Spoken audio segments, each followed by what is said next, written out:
이제 4월도 마지막 달이 됐습니다. 마지막 주일이고 이제 얼마 남지 않았고 장로님 기도하신 대로 이제 계절의 여왕이라는 5월이 다가오게 되는데 여러분들 좀 기운도 내시고 여러분들 좀 힘도 내시고 그래서 우리 교회도 또 힘을 내고 우리 성도들의 가정도 힘이 나고 특별히 개개인의 성도들이 힘을 얻는 그런 이번 한 주간 9월을 맞이할 수 있기를 바랍니다.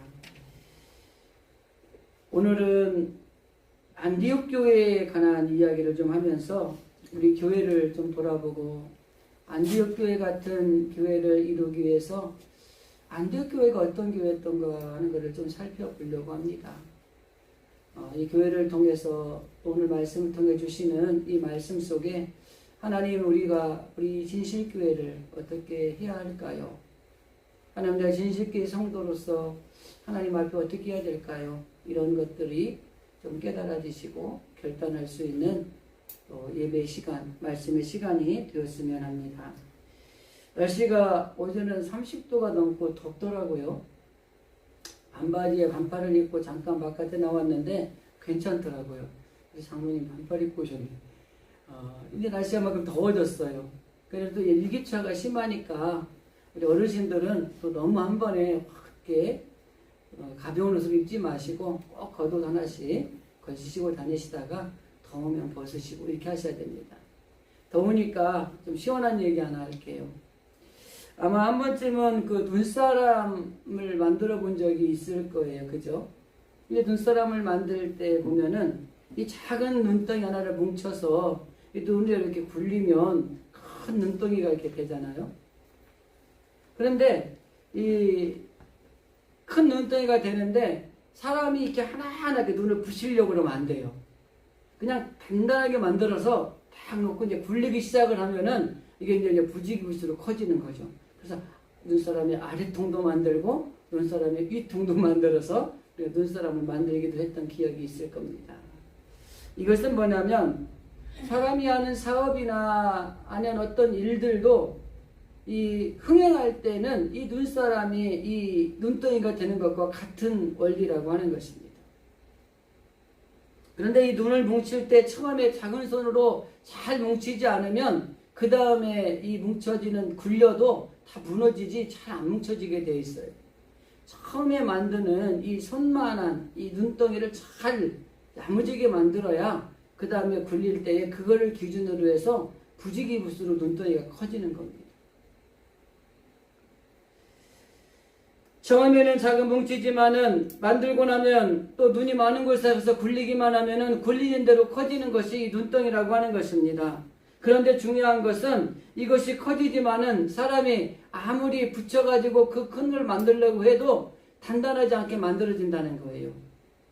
이 사건을 통해서, 이 이야기를 통해서 우리가 생각해 볼 수 있는 것은 사람의 노력에는 한계가 있다고 하는 것입니다.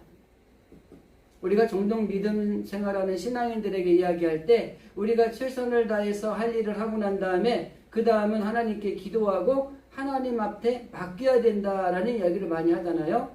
세상 이치도 그렇습니다. 우리가 우리의 할 일을 최선을 다하고 나서 세상 사람들은 그것을 운이라고 이야기를 할 수가 있겠죠. 따라주는 운이 있어야지 사업에도 성공할 수 있고 계획한 것들도 잘 이루어질 수가 있는 거예요. 마찬가지로 우리 믿는 사람들은 우리가 할 일을 최선을 다해서 하고 그리고 하나님 앞에 기도하고 하나님이 이제 주실 은혜를 기대하고 있어야 되는 것입니다. 그래서 우리는 무슨 일이 잘 되었을 때 뭐라고 얘기해요? 제가 늘 강조하는 거 뭐죠? 하나님이 해주셨습니다. 하나님 감사합니다. 이렇게 이야기할 수 있는 사람은 우리가 한계가 있다고 느끼는 사람은 모든 일에 대해서 잘 되었을 때에 하나님 감사합니다. 하나님이 해주셨습니다. 이렇게 이야기할 수 있는 사람이에요. 그런데 내가 한다는 것 생각을 가지고 있는 사람은 그렇게 생각하지 않는다는 것입니다. 마찬가지로 사람이 최선을 다해 노력을 해야 합니다. 그러나 그 사람에게는 한계가 있습니다. 그렇기 때문에 우리는 최선을 다하고 난 다음에는 하나님께서 주실 은혜를 기대하면서 하나님이 주실 복을 기대하면서 우리는 기다리는 자세가 필요하다고 하는 것입니다. 하나의 교회를 세워지고 그 교회가 하나님 안에서 이루어져 가는 과정의 역사를 보면은 그 교회를 위해서 눈물을 흘려가며 기도했던 수많은 사람들의 기도가 있고, 헌신하고 봉사했던, 움직였던 사람들의 그 헌신과 노력이 있었기 때문에 하나의 교회가 세워져서 하나님 앞에 그 교회가 세워지는 거예요. 그래서 주님이 뭐라고 말씀하세요? 이 교회는 내가 핏값 주고 산 교회다 라고 이야기를 하는 겁니다. 그리고 그 교회를 세우시고 그 교회를 통해서 하나님 하신 말씀이 뭐예요? 이 교회를 통해서 너희들이 복을 받아라, 이렇게 이야기하는 거예요. 그러니까 우리는 하나님이 세우신 이 핏값 주고 세우신 교회를 통해서 하나님이 하실 일들을 우리가 행함으로 인해서 하나님이 주시는 복을 받는 이 초소가 하나님의 교회이어야 한다고 하는 것입니다. 그런데 하나님이 우리에게 복을 받으라고 한 이 초소에서 우리가 하나님이 주시는 복을 받고 있는지 아니면은 그렇지 못한지를 한번 생각해 봐야 된다고 하는 것입니다. 교회에 얼마나 내가 관심을 가지고 있는지, 내 몸에 관심을 갖는 만큼 내가 교회에 관심을 가지고 있는지, 내 몸을 아끼고 사랑하는 것만큼 내가 교회를 사랑하고 그렇게 교회를 아끼고 있는지, 하나님께서 교회를 세우시고 복을 받으라고 했는데 하나님이 세우신 교회를 통해서 복을 받기 위해서 우리가 얼마만큼 그 교회를 사모하고 있는지, 더 나아가서 하나님이 몸된 교회를 통해서 내 가정의 일만큼 관심을 가지고 또 기도하고 애를 쓰고 있는지 한번 우리를 생각해 볼 필요성이 있다고 하는 것입니다. 교회의 관심과 사랑과 사모함을 가지고 있었기에 우리 진실교회도 참으로 지금까지 하나님께서 지켜주셨고 또 여기까지 이끌어 오셨다고 저는 생각을 합니다. 그렇기 때문에 우리는 더 교회를 사랑하고 더 교회를 위해서 사랑을 실천하고 그리고 헌신하고 봉사함으로 하나님 앞에 더 놀라운 일들이 일어날 수 있는 복을 받는 성도들이 다 되어야 된다고 하는 것이에요. 여러분 어떻습니까? 여러분이 하나님이 세우신 이 진실교회를 통해서 하나님이 주시는 복을 여러분들이 받으신 것 같습니까? 아니면은 별로 복 받은 것도 없는 것 같다는 생각이 혹시 들고 있지는 않습니까? 하나님은 분명히 교회를 핏값 주고 사셨다고 그랬고 내가 이 교회를 내 핏값으로 세웠다고 말씀하시면서 이 교회를 통해서 하나님이 복을 주신다고 말씀을 하셨어요. 그럼 하나님은 거짓말하는 분이 아니잖아요. 하나님은 이 교회를 통해서 성도들의 가정에 복을 주시고 성도들의 일터에 복을 주시고 성도들의 사업장에 복을 주시고 또 성도들의 개개인의 신앙 안에서 하는 일들 속에서 복을 주시는 하나님이시라고 하는 것입니다. 그런데 우리가 하나님이 주시는 그 복을 받아들이지 못하고 있다면 무언가 잘못된 것들이 중간에 끼었다고 하는 것이죠. 그래서 우리는 더 하나님을 사랑하고 더 하나님 앞에 은혜를 누리고 그리고 더 하나님 앞에 헌신하고 봉사함으로 하나님이 이 교회를 통해서 주시겠다고 하는 그 복을 우리 가정의 복을 받고 우리 일터가 복을 받고 그리고 우리 개개인이 복을 받는 그런 놀라운 은혜가 우리 진실교회를 통해서 여러분들에게 꼭 넘쳐나시기를 주님의 이름으로 간절히 기도드립니다. 그러면 우리 교회가 이 안독교회같이 되기 위해서 이 안독교회가 어떤 교회인가를 좀 살펴볼 필요가 있는 것 같습니다. 안디옥 교회는 누룩과 같은 능력 있는 성도가 있는 교회였습니다. 마태복음 13장 33절의 말씀을 한번 읽어드리겠습니다. 또 비유로 말씀하시되 천국은 마치 여자가 가루 서말 속에 갖다 넣어 전부 부풀게 한 누룩과 같으니라 라는 말씀이 있어요. 여기 누룩이라는 단어가 나오는데 이 누룩은 우리가 아는 대로 부풀리는 특성이 있지 않습니까? 이 마태복음 13장 33절의 말씀은 가루가 서말이 있어도 그 안에 누룩이 조금만 들어가면 이것을 부풀게 하는 능력 있는 성도가 되어야 된다고 하는 것입니다. 우리 진실교회 안에 여러분들 각자 하나하나는 누룩과 같은 성도들이 되어야 되는 거예요. 그래서 그 누룩이 가진 특징을 발휘하는 신앙생활을 해야 되는 것입니다. 여러분, 우리가 누구입니까? 주님 가르쳐주신 기도에 보면은 하나님의 나라가 이 땅에 임하기를 바라면서 기도하는 사람들이 우리 그리스도인들이고 우리들이라는 거예요. 아멘. 주 예수의 오시옵소서. 그 주님을 기다리는 사람들이 바로 우리들이라고 하는 것입니다. 우리가 천국의 어떤 확장이나 천국의 임함에 있어서 하나님의 백성으로서 어떤 역할을 해야 되느냐? 그 단어가 바로 누룩이라는 단어로 설명이 되어지고 있는 것입니다. 이 땅에 하나님의 말씀이 선포되어 그리고 그 가로 속에 누룩이 퍼져 있는 것 같이 자꾸 확장해 나가는, 부풀어 오르는 이런 일들이 일어나야 된다고 하는 것입니다. 그래서 어떤 의미에서 보면 저도 하나님 앞에서 누룩이에요. 누룩. 여러분들도 하나님 앞에서 누룩이 되어야 된다고 하는 것입니다. 그 누룩이 전파되는 놀라운 역사가 있다고 하는 겁니다. 누룩에는 몇 가지 특징이 있습니다. 첫째, 누룩은 살아있다는 것입니다. 누룩이 살아있기 때문에 가루 속에 들어가서 활동을 하기 때문에 그것이 살아나는 겁니다. 그래서 누룩 같은 성도된 우리들은 살아있어야 되는 거예요. 여러분, 살아있는 것과 죽은 것이 얼마나 차이가 나는지 아십니까? 전도서 9장에 보면 솔로몬이 노년에 이렇게 표현합니다. 살아있는 개가 죽은 사자보다 낫다. 여러분, 살아있는 것과 죽은 것은 천지 차이입니다. 살아있어야 된다고 하는 것입니다. 누룩이 살아있는 것처럼 성도들은 살아있어야 된다고 하는 것입니다. 바로 영적으로 깨어있는 것입니다. 죽은 자는 말이 없습니다. 죽은 자는 행동할 수도 없습니다. 죽은 자는 아무것도 할 수 없어요. 그러나 살아있는 사람은 일하게 되어 있어요.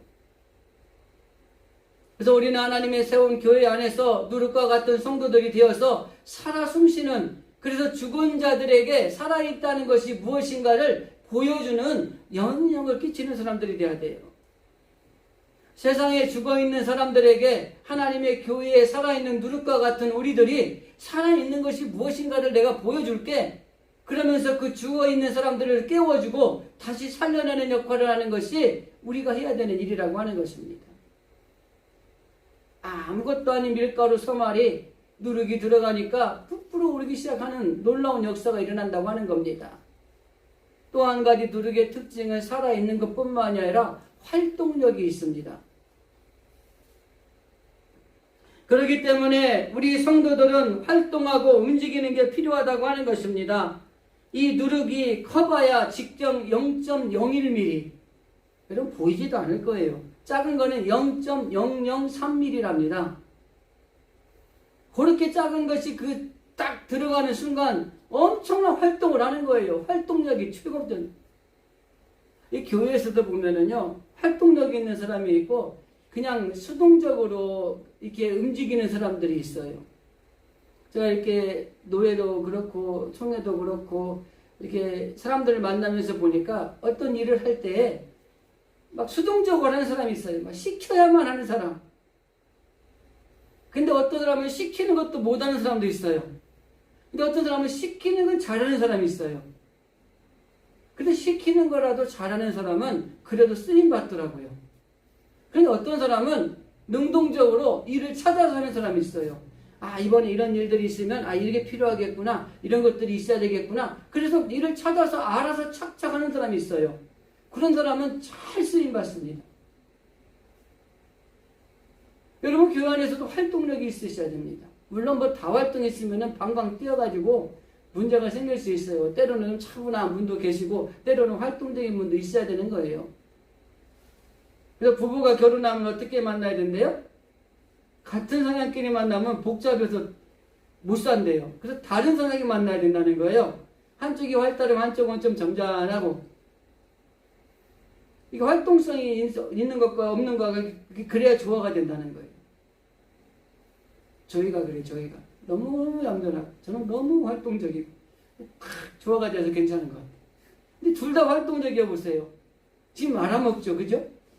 둘 다 그냥 무던하게 있어 보세요. 되는 일 한 개도 없겠죠. 누구는 하나는 활동적이고 누구는 무던하니까 이게 중간쯤에서 조율이 돼가지고 일도 잘 진행되고 모든 게 잘 되는 거예요. 그러니까 좀 안 맞는다고 투정하지 마시고 그 안 맞는 게 진리예요. 그리고 오래오래 잘 사신 분들 보면은 아구가 잘 맞는 것보다 안 맞아서 잘 오다가 오래 살다 보니까 이제는 맞춰져 가지고 똑같은 것 같이 보이는 거예요. 교회 안에 누룩 같은 성도가 있으면 활동력이 있습니다. 그런 성도가 필요해요. 막 일도 만들고 좀 사고도 치고 좀 덤벙덤벙하기도 하고 이런 사람들이 있어야 돼요. 그래서 중요한 건 뭐냐면 이런 활동력 있는 특징이 이 누룩이 가지고 있는 것입니다. 그래서 활동이 없는 성도들은 어떻게 보면은 조금 침체되어 있는 성도가 될 수 있을 확률이 높아요. 그래서 누룩이 활동력이 있는 것처럼 우리 누룩 같은 성도들이 되어서 여러분들이 교회 안에 주어진 자리자리에서 자꾸 활동들을 하셔야 돼요. 뭐 할 일은 없는 거. 하나의 특징이 또 있습니다. 누룩은 부풀게 하는 특징이 있습니다. 가루가 서말이 중요한 게 아니라 그 서말을 부풀게 하는 누룩이 중요한 겁니다. 이 말은 다른 말로 표현하면 교회는 부흥의 역사가 일어나야 된다고 하는 것입니다. 그 부흥의 역사가 일어나는 그것을 누가 하느냐? 누룩과 같은 성도가 그 일을 한다고 하는 것이에요. 누룩과 같은 성도가 없으면 교회는 변화가 되지 않습니다. 더 나아가서 교회는 발전도 없고 그리고 멈추어져 있는 경우가 많이 있고 거기까지만 해도 괜찮은데 점점 퇴보하게 되는 거예요. 우리 교회가 가루만 서말이고 누룩이 없는 교회가 아닌가 한번 생각해 보았습니다. 그리고 제가 한 주간 이 말씀을 준비하면서 회개했어요. 하나님께 용서를 구했습니다.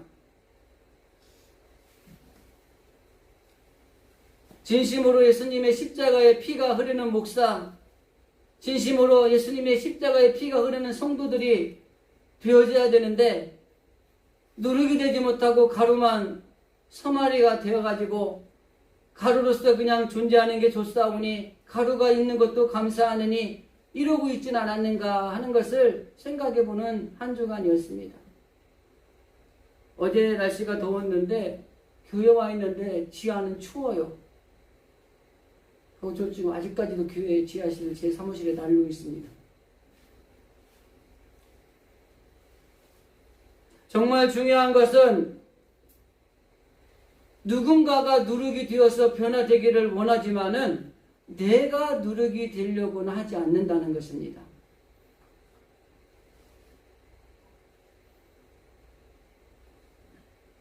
스스로 누룩이라고 하면서 오히려 누룩답지 않게 부풀리지 못하는 누룩을 방해하는 요소들이 있는 경우도 우리 안에 존재한다고 하는 것입니다.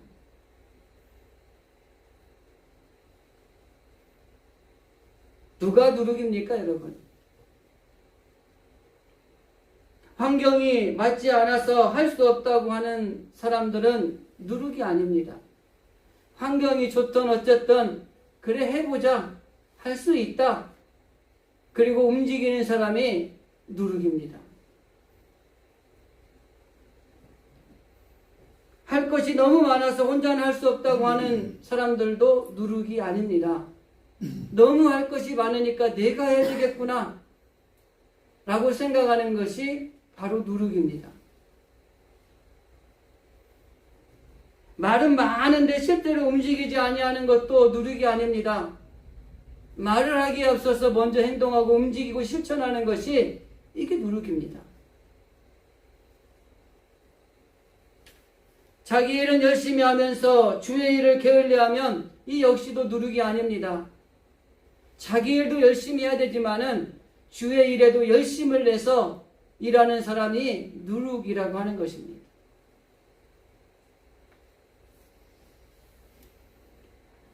오늘 우리 진실의 성도들이 이제 살아있는 누룩과 같은 이런 성도들이 되어서 하나님의 교회를 위해서 할 수 없다, 할 일이 너무 많다, 그리고 말하기보다는 내가 해야지, 먼저 해야지, 행동해야지, 이런 누룩들이 되셔서 하나님이 이 교회를 통해서 그 누룩과 같은 성도에게 주시는 복을 여러분들 한없이 받아 누리시기를 주님의 이름으로 간절히 축원합니다.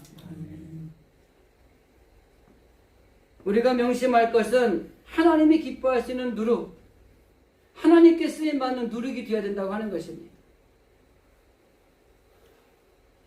안디옥 교회 또 하나의 특징은 뭐냐면 예배가 살아있는 교회였다고 하는 것입니다.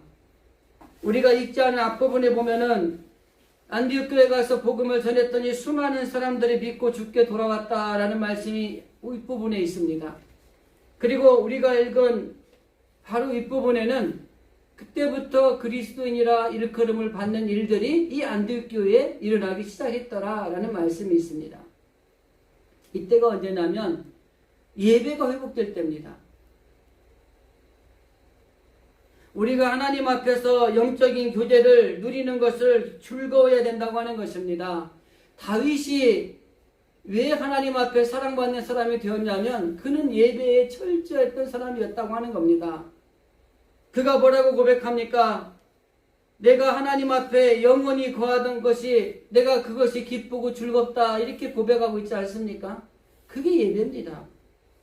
내가 하나님 앞에 거하는 것이 그 어느 것보다 더 기쁘고 즐겁다라고 고백하고 있는 이 다윗의 하나님과의 영적인 교제기를 누리기를 원했던 이 마음, 이게 바로 하나님과의 관계 속에 예배가 살아 숨쉬는 관계였다고 하는 것입니다.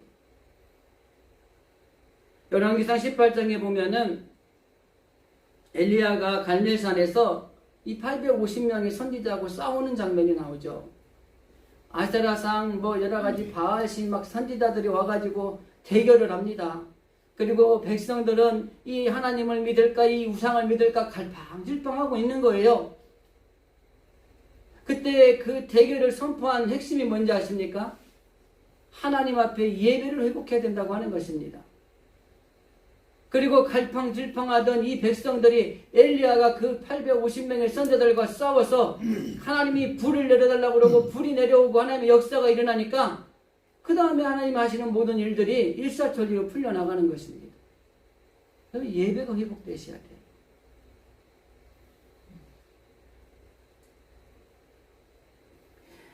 엘리야가 단을 쌓아서 그 시간을 정해서 하나님 앞에 기도했던 것은 어떤 의미가 있냐면 하나님에 대한 무너진 예배를 회복한다고 하는 이런 의미가 있다고 하는 것입니다. 그리고 이 예배가 회복되고 하나님 앞에 간절하게 기도했더니 하나님이 역사를 이루어준 거예요. 불이 내려와서 그 제단을 살라버렸잖아요.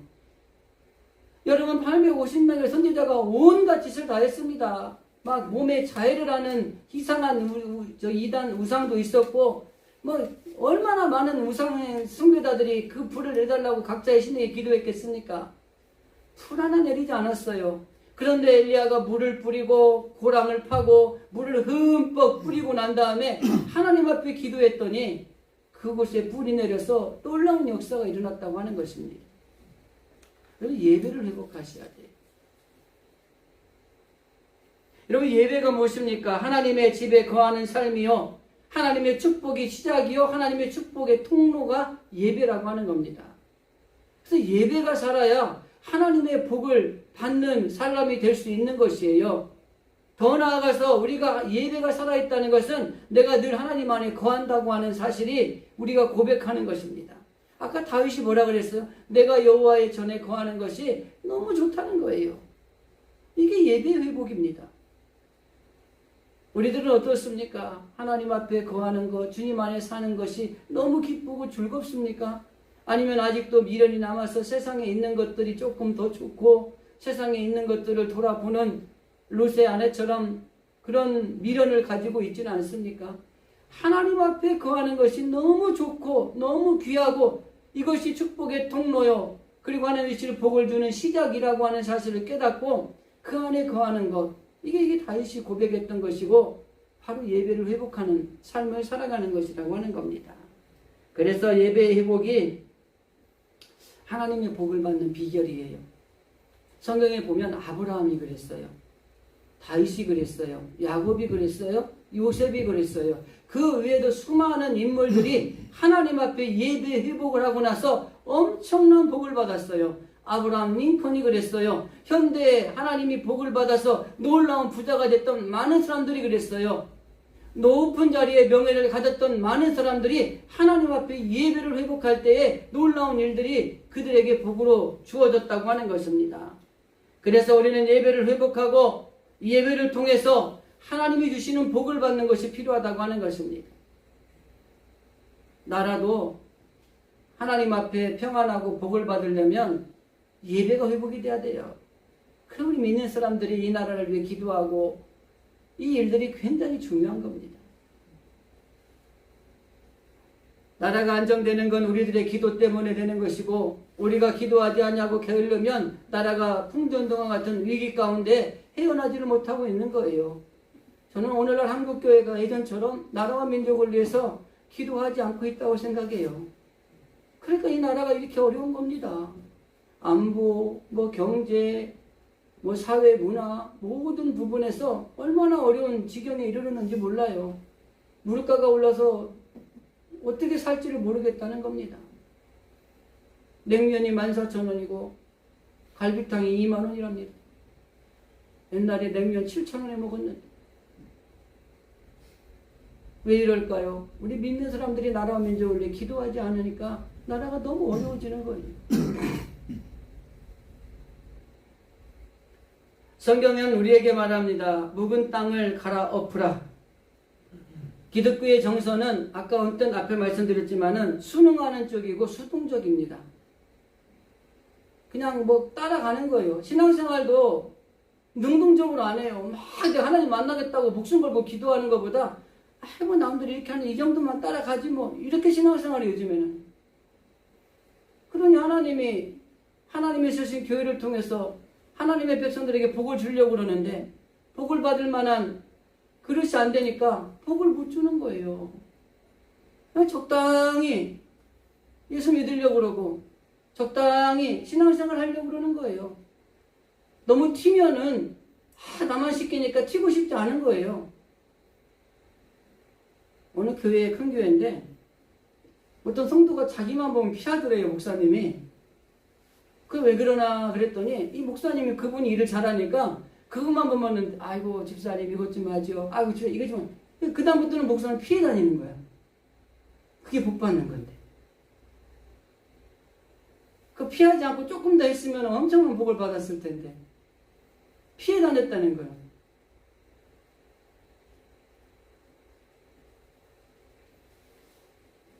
우리의 영혼을 제대로 경작하지 않으면 하나님이 결국에는 무섭고 충격적인 쟁기질을 할 때가 와요.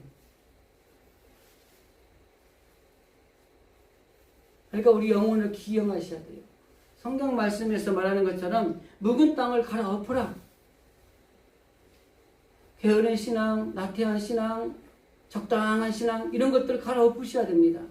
이왕 예수 믿는 거 제대로 믿고 제대로 복을 받으셔야지. 언젠가 하나님이 갈아엎으시면은요 아픔이 있어요. 쓰라림이 있습니다. 고통이 있어요. 그래서 우리가 묵은 땅을 기경하는 신앙생활을 하셔야 되는 겁니다. 이게 잘못됐구나. 하나님 잘못했어요. 회개하셔야 되고요. 이게 잘못됐구나. 하나님 내가 좀 게을렀네요. 죄송합니다. 열심을 내겠습니다. 이렇게 갈아엎으셔야 돼. 그냥 계속 놔두잖아요. 하나님이 결국에 한번 무섭고도 또 처참하게 한번 쟁기질 하시면 아픈 거예요. 제가 시골에서 농사 지을 때 그 기계로 쟁기질 할 때 보면은 이 풀이며 몸에 있는 것들을 이 밭을 한 번에 갈아버려요.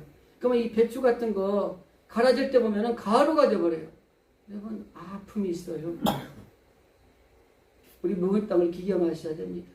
언제까지 묵은 땅으로 두면 하나님이 무섭게 우리들을 쟁기질할 때가 온다는 것입니다. 게으르지 마셔야 됩니다. 세상과 사람 사이에서 머뭇머뭇하는 삶이 아니라 성령을 쫓으며 하나님 앞에 나와서 온전하게 예배를 회복하는 신앙을 가지셔야 돼요. 그러면 이 안디옥 교회는 어떤 교회였는가를 잠깐 살펴보고 말씀을 정리하기를 원합니다. 28절 한번 읽어드리겠습니다. 그 중에 아가보라는 한 사람이 일어나 성령으로 말하되 천하에 큰 흉년이 들더라 하더니 글라디오 때에 그렇게 되니라. 이 쓰든 달든 하나님의 말씀을 그대로 전하는 선지자가 참 선지자예요. 그런데 쓸까봐 달게 전하고 단데 쓰게 전하는 선지자는 거짓 선지자입니다. 아가보라고 하는 선지자가 안디옥 교회에 나왔는데 지금 앞으로 일어날 일에 대해서 그대로 전파를 한 거예요. 어려운 일이 있을 것이다. 힘든 일이 있을 것이다. 우리가 너무나 어려움에 처할 것이다. 그것이 글라디오도 황제 때에 일어났다. 그 말을 이 성경에서는 이야기를 하고 있는 겁니다. 여기서 말씀하고 있는 것이 뭐냐면은 복음을 전하는 데 있어서 담대하게 전하는 것이 필요하다고 하는 것입니다. 지금부터 한 20년 전에 순천의 순동교회라고 하는 교회에 그 지역에 나름대로 잘 사는 사람이 처음은 가족이 교회 한 번만 가달라고 그러니까 교회를 갔어요. 교회를 갔는데 이 찬송을 하는데 찬송이 뭔지도 모르겠고 남들은 성경을 보는데 뭔 말인지 모르겠고 목사 양반이 설교를 한다고 하는데 무슨 소리 되게 알아들을 수가 없는 거예요. 그래가지고 그래 끝나기만 기다리자. 자기 친구들이 한 얘기가 자꾸 맴매면 도는 거예요. 야 너는 절대 교회 다닐 예수 믿을 사람이 아니야. 이 말이 몇 명 돌면서 그래 그 말이 맞지. 그리고 끝나기를 인내하고 기다리면서 뒷자리에 앉아 이렇게 구경을 하는데 이 사람이 그 보고 있는데 이 뒤에서 보니까 사람이 너무 텅텅 비어 있는 거예요. 야 저렇게 해가지고 이거 교회가 운영이나 되나 모르겠네. 저렇게 해가지고 목사님 목구멍에 풀칠이나 하려나 몰라. 그러고 앉아갖고 있다가 예배가 끝난 거예요. 근데 이 양반이 좀 다혈질적인 성격이 있어가지고 끝나고 나서 목사님에게 찾아가서 목사님 내가 오늘 교회 출석한 기념으로 이 성도들한테 점심 식사를 대접하겠습니다. 이렇게 팍 뱉어버린 거예요. 가지고 이제 한 30명이 식당에 가서 밥을 먹는데 이렇게 밥을 먹으려고 이렇게 앉았는데 이거 괜한 짓 했다는 마음이 드는데 이미 늦은 거야.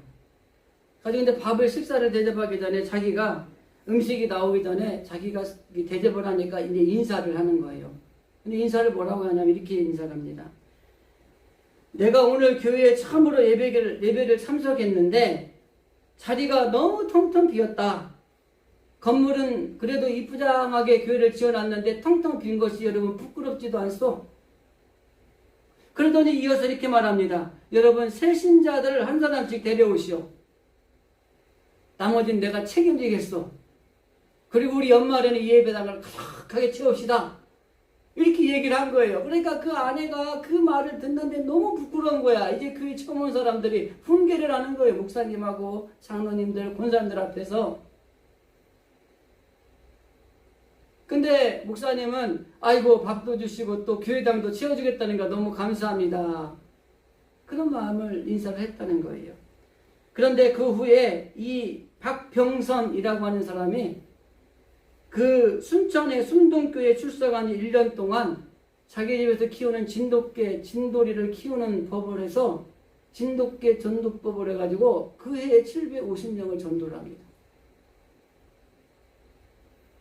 진돗개 전도법 들어보셨죠? 안 들어보셨나요? 이분이 진돗개 전도법 박병선 집사가 전도 특강하러 다니는데 그 사람이 몇 년치가 밀려 있어가지고 그 사람을 모시고 집회를 하려면 한 1, 2년을 기다려야 될 정도로 엄청나게 유명해진 분이세요. 복음에 담대함이 있어야 돼요. 처음 교회를 나갔는데 교회가 비어있는 걸 보고 신앙은 아니지만 내가 밥 사겠소. 그 지금은 순천에 의원도 하고요. 그리고 나름대로의 이 재력도 가지고 있으면서 이 전도하는 일에 올인을 하고 다니고 지금도 열심히 전도를 한다는 거예요. 전도는 용기가 좀 필요합니다. 그래서 우리가 철저하게 하나님 앞에 정말 주님의 교회를 위해서 헌신하고 주님의 교회를 위해서 기도하고 또 봉사하고 복음을 전하는 용기가 필요하다고 하는 것입니다. 오늘 이 예배를 통해서 안디옥 교회가 누룩 같은 성도가 있어야 되고 있었고 예배가 회복되는 교회였다고 하는 사실을 기억하면서 안디옥 교회에 있었던 그 성도가 내가 되어야 되겠다는 이런 결단들이 우리 가운데 좀 일어났으면 하는 생각이 듭니다. 나는 이제 할 수 없다고 포기하면 아무것도 할 수 없습니다. 그러나 하나님의 일은 내가 하는 것이 아니라 하나님의 일을 하나님을 의지하고 내가 하려고 할 때에 하나님이 그 일을 해주시는 겁니다. 근데 우리는 너무 교만한 생각이 뭐냐면 내가 하려고 하다 보니까 너무나 할 일이 많고 너무나 감당할 일이 세지면 난 할 수 없습니다 라고 포기를 하는 거예요. 그런데 우리가 하는 거 아니에요. 주의 일은 하나님이 나를 통해서 하시는 것이기 때문에 내가 하는 게 아니고 하나님이 힘을 주시는 거예요. 그러니까 우리는 할 수 없다, 안 된다 이런 말보다 하나님 해볼게요. 될 수 있도록 힘을 주시고 될 수 있도록 능력을 주셔서 이 일이 되게 해주세요. 이렇게 기도하셔야 되는 거예요. 안디옥 교회는 또 한 가지는 어려운 이웃을 힘껏 돕는 그리고 그것을 실천하는 교회였다고 하는 것입니다. 아가보라고 하는 선지자가 이렇게 어려울 때 이런 힘들이 있을 때 29절 30절 한번 읽어드리겠습니다.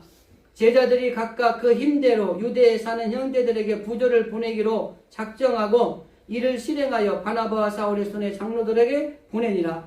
유대에 있는 교회 예루살렘 교회를 비롯한 성도들이 어려움에 처하고 있다고 하니까 안디옥 교회에서 돈을 모아서 헌금을 해서 유대에 있는 교회에 보냈다라는 이야기입니다. 이야기가 어려움에 처한 이웃을 돕고 실천하는 교회가 안디옥 교회였어요. 여러분 우리 주변에 어려운 사람 있으면 돌아보셔야 돼요. 나만 잘 먹고 잘 사는 게 아니라 정말 힘들고 어려운 사람들이 있으면 그들을 도와야 됩니다. 그리고 또 한 가지 영적으로 돕는 일이 있어요. 제가 늘 강조하는 겁니다. 여러분 영적으로 돕는 일은 중보 기도하는 겁니다. 하나님 어떤 성도가 하나님 우리 장로님이 아니 우리 권사님이 이런 어려운 가운데 있고 연약한 가운데 있고 우리 집사님이 약한 가운데 있는데 하나님 우리는 할 거 없습니다. 제가 영적으로 저를 위해 돕기를 원합니다. 저들에게 하나님 치유해 주십시오. 저들의 문제를 해결해 주십시오. 저들을 하나님께서 이끌어 주십시오. 복을 주십시오. 기도하는 거예요. 이게 돕는 겁니다. 영적으로. 외적으로도 도와야 되지만 영적으로 우리가 도울 수 있는 힘이 우리 모두에게 있는 것입니다. 기독교인들은 신앙과 생활의 불일치로 오는 반신불수에서 늘 고민하고 있습니다. 신앙과 생활이 단절된 데서 오는 아픔이라고 할 수가 있습니다.